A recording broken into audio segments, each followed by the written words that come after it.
বলছে বোঝে না বোঝে বা কেহ, শুনিতে শুনিতে সেহ, কি অদ্ভুত চৈতন্য চৈ। বলছে যদি কেউ না বোঝে, শুধু শোনে, গৌরাঙ্গ মহাপ্রভুর কথা শোনে, তার নাম আস্বাদন করে, বোঝে না বোঝে বা কেহ, শুনিতে শুনিতে সেহ, কি অদ্ভুত চৈতন্য চৈ। তাহলে কি হবে না, কৃষ্ণে উপজীবে প্রীতি, ভগবানের প্রতি ভালোবাসা তৈরি হবে। বুঝিবে রসের রীতি, রস মানে গভীর তত্ত্ব, এখানে রস মানে হচ্ছে প্রেম ভালোবাসা।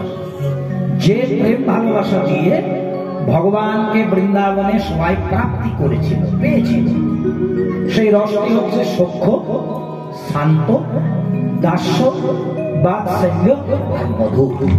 তাহলে বুঝিবে রসের রীতি, শুনিলেই হয় বড়ই। মানে কেউ যদি না বোঝে, কেউ যদি শোনে, তাতেই তার মঙ্গল হয়ে যায়। ওই জন্য দেখবেন শ্রাদ্ধ বাড়িতে, গৃহ প্রতিষ্ঠাতে, বিভিন্ন মাঙ্গলিক কর্মে গৃহের মধ্যে কীর্তন করানো হয়, এটা গৃহস্থের মঙ্গল। এই যে এই জায়গাটিতে ভগবানের নাম হচ্ছে, যতক্ষণ ভগবানের কীর্তন হবে, যদি আমি আন কথা না বলি, মানে শাস্ত্রবাদ দিয়ে আমি যদি আন কথা না বলি, আর আপনারা যদি সত্যি সত্যি আন কথা না শোনেন, পরনিন্দা না করেন, পরচর্চা না করেন, সংসারের গল্প না করেন, তাহলে 100% ভগবান এখানে চলে আসবে। কেন? এটা আমার মুখের কথা নয়, শাস্ত্র কি বলছে দেখুন। ভগবানকে যখন নারদ মুনি প্রশ্ন করছেন, প্রভু তুমি কোথায় থাকো বলো, আমি তো তোমাকে এত ভালোবাসি, তো তুমি কোথায় থাকো যেখানে আমি যাবো? তাহলে ভগবান বললেন, শোনো নারদ, আজ আমি তোমাকে দিয়ে ভক্তদেরকে বলছি, গল্প করবেন না। কোথায় থাকি না, নাহং তিষ্ঠামি বৈকুণ্ঠে। ভগবান বললেন, আমি বৈকুণ্ঠে থাকি না, আমি বৈকুণ্ঠে থাকি না।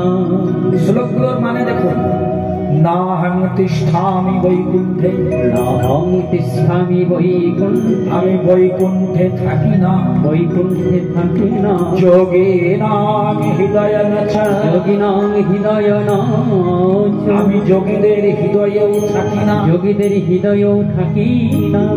মদ ভক্তা যত্র গায়ন্তি, যত্র গায়ন্তি, আমার ভক্তরা এক মনে বিশ্বাস নিয়ে এক চিত্তে যেখানে আমার নাম কীর্তন করে, নাম কীর্তন করে, তত্র তিষ্ঠামি নারদ। নারদ, ও নারদ, তত্র তিষ্ঠামি, আমি সেখানে থাকি। এটা তো সব্যসাচীর কথা নয়, ভগবানের মুখের কথা। ভগবান শ্রীমুখে বলছেন যে আমি নাহং তিষ্ঠামি বৈকুণ্ঠে, আমি বৈকুণ্ঠে থাকি না। যোগিনাং হৃদয়ং চ, আমি যোগীদের হৃদয়েও থাকি না। মদ ভক্তরা যন্ত্র গায়ন্তি, আমার ভক্তরা যেখানে এক মনে বিশ্বাস নিয়ে আমার নাম করে, তত্র তিষ্ঠামি নারদ। নারদ, আমি সেইখানটাতে অবস্থান করি। আজ ভগবানের নাম কোথায় হচ্ছে? এই যে লক্ষণপুর, নামটিও সেরকম লক্ষণপুর। এরকম নাম যদি 4 বার এই জায়গাটার নাম উচ্চারণ করেন, তাতেই আনন্দ। যে রামপুর, লক্ষণপুর, রাধা মাধবপুর, চৈতন্যপুর, আমাদের বাঁকুড়া জেলায় অনেক ভালো ভালো নাম আছে গো। এই নামগুলো উচ্চারণ করলেই ধর্ম। বলছে তোমাকে গীতা পড়তে হবে না, গীতার মোলাটটা দেখো। মোলাটে কি আছে? রথের মধ্যে কৃষ্ণ রথের সারথি অর্জুন দাঁড়িয়ে আছে, আর এই রশি একটা টানছে ঘোড়াকে, অর্থাৎ মন দ্রুত গতিতে চলে যাচ্ছে, তাকে সঠিক পথে চালনা। আর আপনারা 10-15 বার গীতাটা উচ্চারণ করুন, মনে মনে দেখুন কি আসে। গীতা গীতা গীতা গীতা গীতা গীতা, দেখুন নিজেরা পড়বেন, পড়তে হবেই। গীতাটা 10 বার উচ্চারণ করুন, তাহলে হয়ে যাবে। আর সবচেয়ে ভালো জিনিস, এই তো পরশু গীতা জয়ন্তী, 6ই পৌষ, আজ 4 তারিখ হয়েছে, পরশু গীতা জয়ন্তী। খুব সুন্দর দিন এই গ্রামে আজকে এই বাড়িতে হরিনাম হচ্ছে। তাহলে দেখো মায়েরা, ভগবান শ্রীমুখে বললেন যেখানে আমার নাম সেখানে আমার অধিষ্ঠান।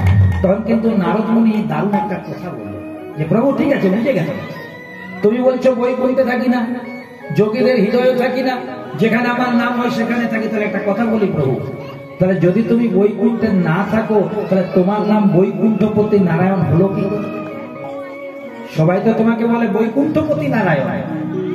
তাহলে যদি তুমি বৈকুণ্ঠে অ্যাভেলেবেল না থাকো তাহলে তুমি বৈকুণ্ঠপতি নারায়ণ হলে কি করবে? যদি তুমি যোগীদের হৃদয়ে না থাকো, সাধকের হৃদয়ে না থাকো, মুনি ঋষিদের হৃদয়ে না থাকো, তাহলে মুনি ঋষিরা ধ্যান করে কেন? সাধক সাধনা করে কেন? যোগীরা যোগ করে কেন? বলছে নারদ তোমার বুদ্ধিটা কিন্তু পরিষ্কার।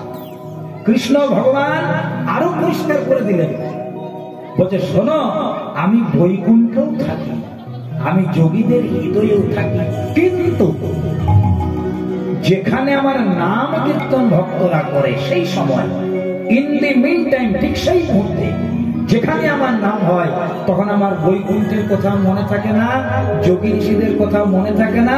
আমি সরাসরি নামের মধ্যে, হরি নামে, হরি নামে, কথাগুলোর মূল্য দেব। হরি নামে, হরি নামে, অন্য কিছুতে নামাতে পারবেন। আপনি যতই পূজা অর্চনা করুন, যতই ঘি পড়ান, আপনি কলিকালে অন্য কিছুতে ভগবানকে নামাতে পারবেন না। কারণ মন্ত্র এমন জিনিস, যদি একটু এদিক ওদিক হয়ে যায়, ভালো হচ্ছে মন্দ হয়ে যাবে। তাহলে মন্ত্র উচ্চারণ করতে গেলে সঠিক মন্ত্র উচ্চারণ করতে হবে। সঠিক মন্ত্রে সঠিক কাজ, বেঠিক মন্ত্রে উল্টো।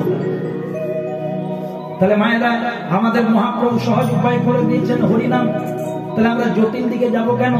বলছে কেউ যদি গাছের গোড়ায় জল দেয় তাকে যেমন ডাল পালাতে দিতে হয় না, তেমনি কলিকালে যদি দুটি হাত তুলে কেউ ভগবানের নাম করে তার অন্য কিছু করা।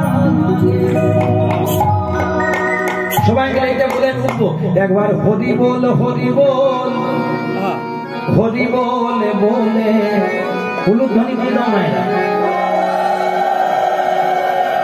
একবার হরি বল, হরি বল, হরি বল বলে আমাদের নিতাই নেচে যায়, নিতাই নেচে যায়, আমাদের গৌরী নেচে যায়।